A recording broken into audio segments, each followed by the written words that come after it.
malakas pa po sa kalabaw si Martin Romualdez. Parang yung pagpapakalat mga kababayan na si Pangulong Bongbong Marcos, binugbog daw, sinakal ni First Lady Lisa Marcos. Yan yung mga pinapakalat na fake news noong mag-isang buwan. Noong isang buwan or 2 months ago, ni Jason siya, tapos ni Maharlika.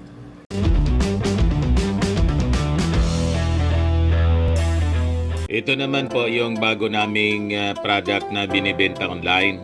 iGlow Serum, whitening po siya. Tingnan ninyo yung epekto sa aking anak na architect before and now. Yung mga inquiries po ninyo, dumiretso na lang kayo sa kanyang Facebook account, Riz Maravillas.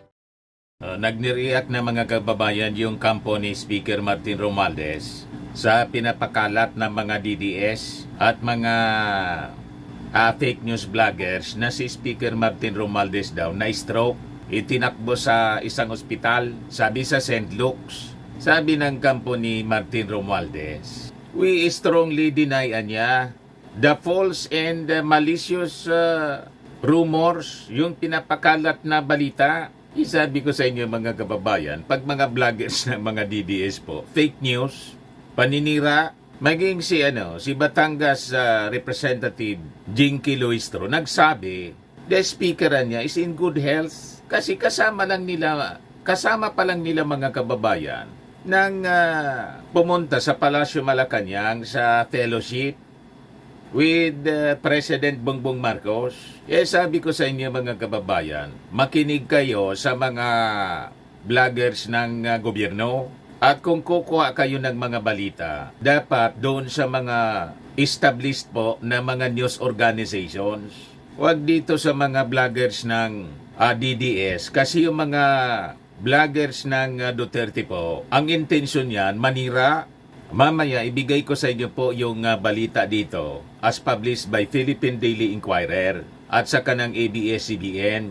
But before that mga kababayan, click subscribe muna dito sa ating YouTube channel and hit the notification bell para lagi po kayong updated sa mga kaganapan dito po sa ating bansa. Like and share na rin po ninyo ng ating video. At huwag na rin po ninyo na-skip yung ating mga commercial ads para tuloy-tuloy lang ang pag-unlad ng Bagong Pilipinas.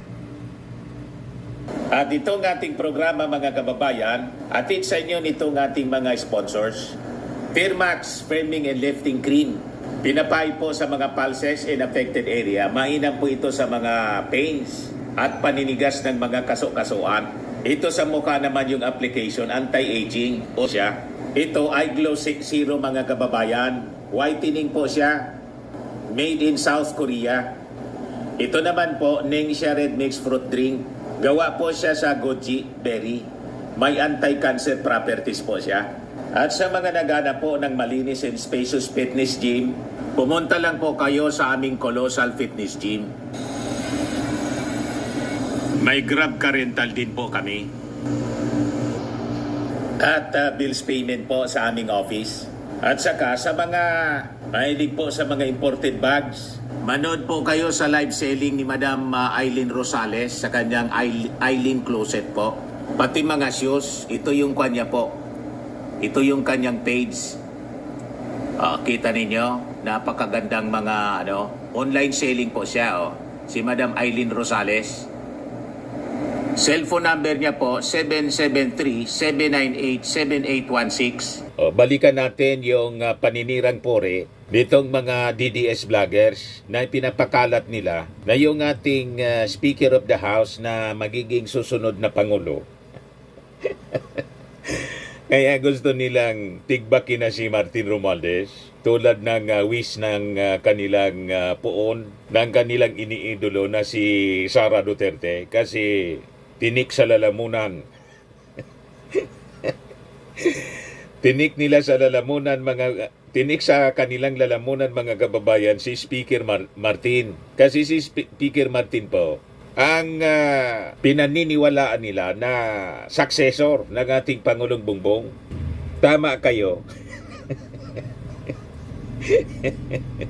Pero sabi nga natin mga kababayan, yung pag-wish ng masama sa kapwa, ay sabi ko sa inyo, Pag hindi niyo tinigilan ang ganyang mga hangarin sa inyong kapwa, walang maidudulot na mabuti po. Ang tinatawag na evil desires. Bubuelta yan po sa inyo. Hindi lang sa inyo, pati sa inyong mga mahal sa buhay. Tingnan ninyo sa kawiwis ninyo ng masama sa mga Marcoses at mga Romualdez. Lalong minamahal ng ating mga kababayan, yung Marcos. At pati si Martin Romualdez, pataas ng pataas yung ratings. Tingnan ninyo si Sara Duterte, palubog ng palubog. O diba? Sa kakaisip ng masasama, sa kapwa, damay-damay na. Diba? O ngayon, ito yung balita, mga kababayan. Pinasinungalingan po ng kampo ng Romualdez na si Martin po, na-stroke daw. House Speaker Martin Romualdez did not suffer a stroke and was not confined in a hospital. Sabi po ng kanyang executive assistant na si Lemuel Erwin Romero. Ito yung report ng Inquirer. Ito naman yung report ng ABS-CBN. Speaker's Office, no truth to rumors, Romualdez in the hospital after stroke. Pati si Congresswoman Jinky Luistro, nagsalita na rin. Sabi ni Luistro po, Speaker Martin Romualdez remains in good health and continues to fulfill his duties as a committed public servant with a vigor and dedication. Malakas pa po sa kalabaw si Martin Romualdez. Parang yung pagpapakalat mga kababayan na si Pangulong Bongbong Marcos, binugbog daw, sinakal ni First Lady Lisa Marcos. Yan yung mga pinapakalat na fake news noong isang buwan. Noong isang buwan or 2 months ago, ni Jason siya, tapos ni Marlica. Pagaling sa mga kampo, mga kababayan ng mga Duterte, huwag ninyong paniniwalaan. Kilala sila, mga kababayan, na peddlers. Fake news peddlers pa.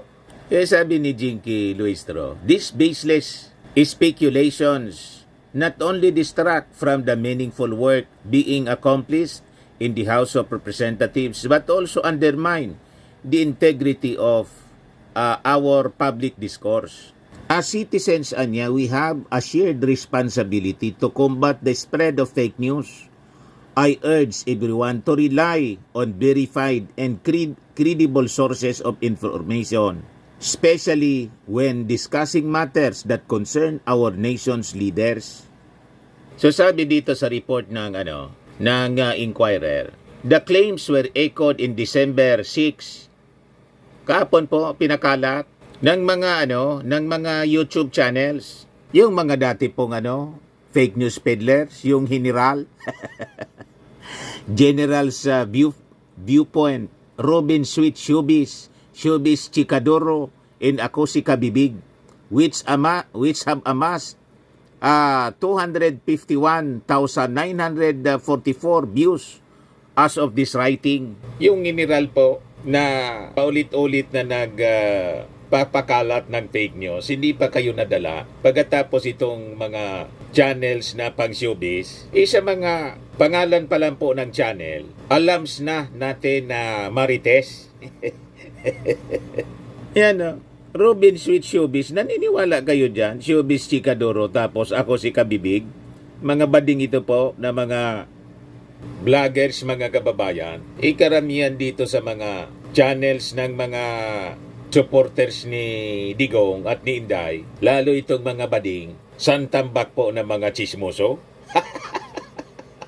Ini-exploit nila, mga kababayan, ang hilig ng karamihan sa kwentong Marites. Marami kasi sa atin ang hilig po sa chismis.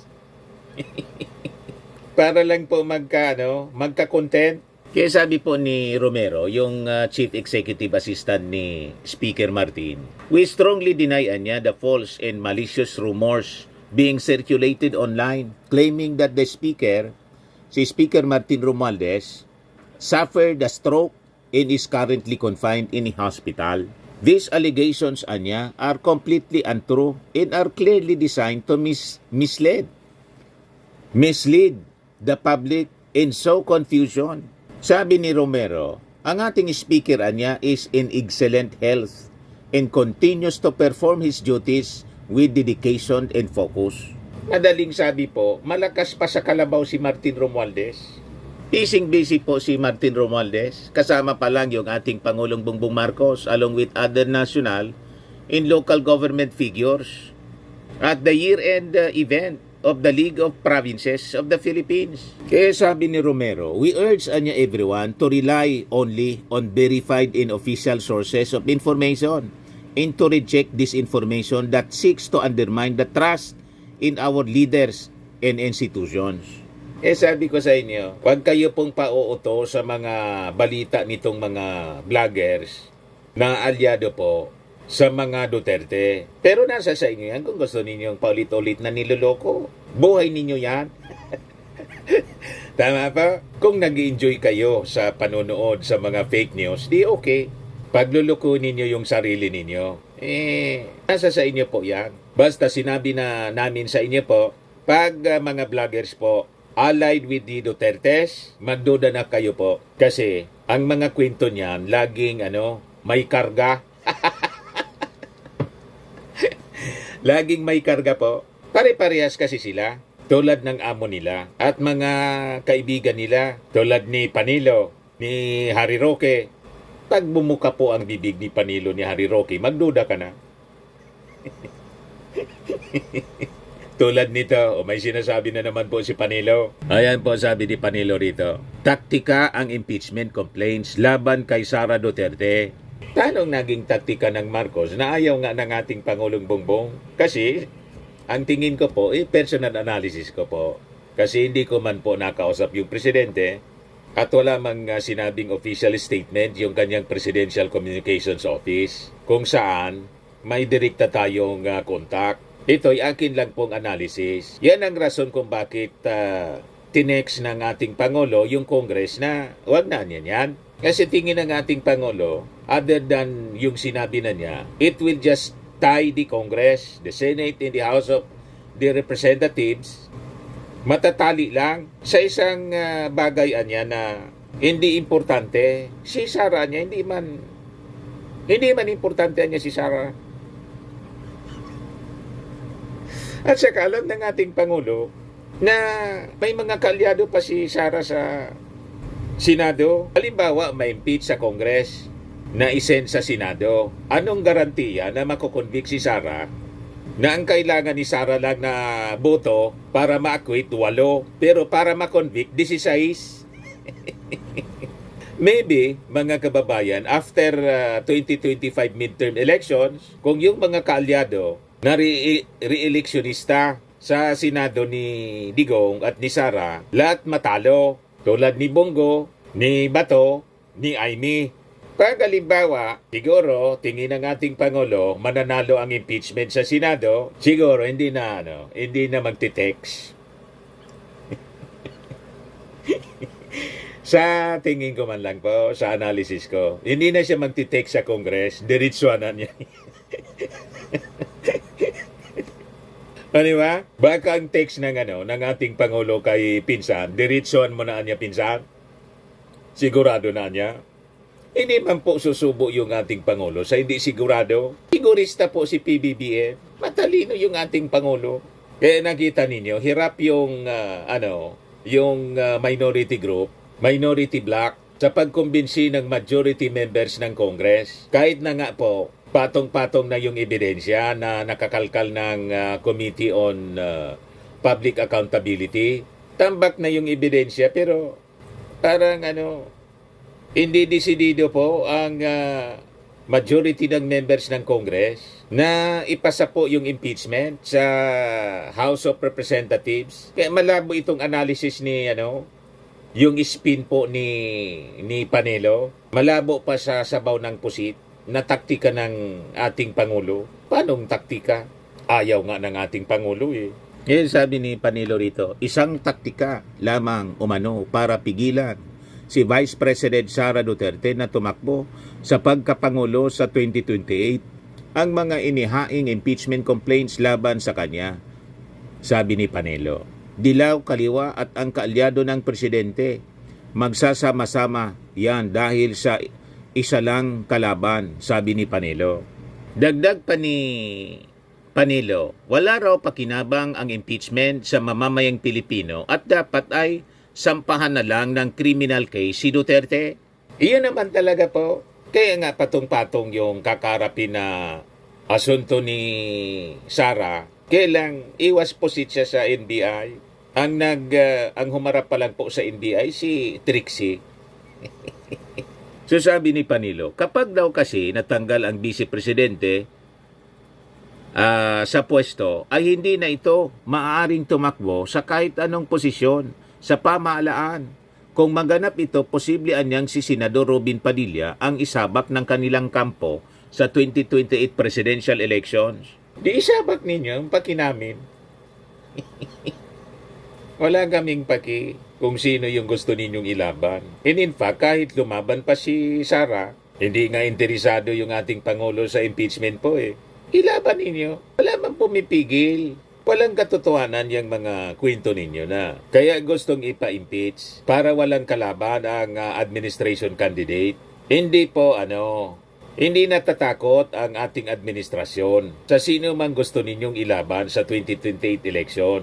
Kayang-kaya ng administrasyong ito na talunin ang sino mang ilalaban ninyong kandidato. Bakit po? Susuportahan po ng mga mamamayang Filipino, mga Marcos supporters, ang sino mang i-endorse ng ating Pangulo. Ayun ang katotohanan yan kasi gusto ng mga mamamayang Pilipino continuity ng Marcos administration, hindi ng Duterte. Naintindihan mo na kabayang Panelo? Kaya malabo pa sa pusit yung mga analysis mo, kabayan? Hindi ka panipaniwala? Yang kwento mo, Panelo, kwentong chichiria?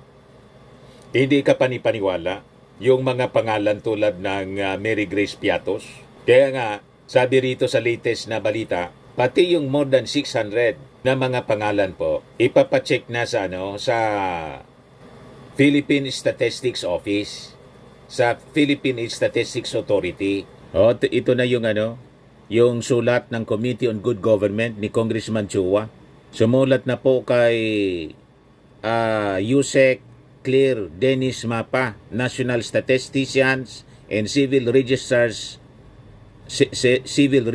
General. Ito yung balita mga kababayan ng PTB4. The House Committee on Good Government and Public Accountability has formally requested the Philippine Statistics Authority to verify the civil registry records of 677 more individuals listed as recipients of confidential funds allocated to the Office of the Vice President in the Department of Education under Vice President Sara Duterte. This is deeply troubling, anya. If Mary Grace Piatos does not exist in official records, we have to question whether the other 677 names are legitimate or if they are part of a wider scheme to misuse funds, sabi po ni Committee Chair Joel Chua. Sabi dito sa balita ng Manila Standard, after Piatos, PSA asked to verify Nova, Oishi, Tempora, Chipito. Yan yung request mga kababayan ng ating mga congressmen.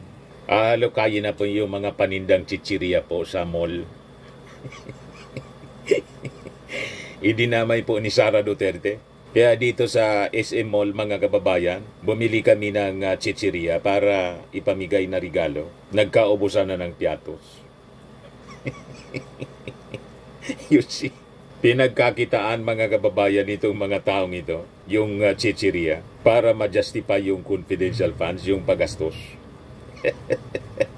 Sabi po kasi ni Congressman Ortega ng La Union, other listed anyang recipients whose names mimic popular snack brands were Fernando Tempora, Carlos Miguel Oishi, Rimonda J. Nova, and Chippy McDonald. So sabi po ng congressman, the use of a fabricated identity in official documents could point to systemic fraud. This is not just an isolated case. If a fabricated name was used to justify millions of pesos in spending, it undermines the integrity of public accountability.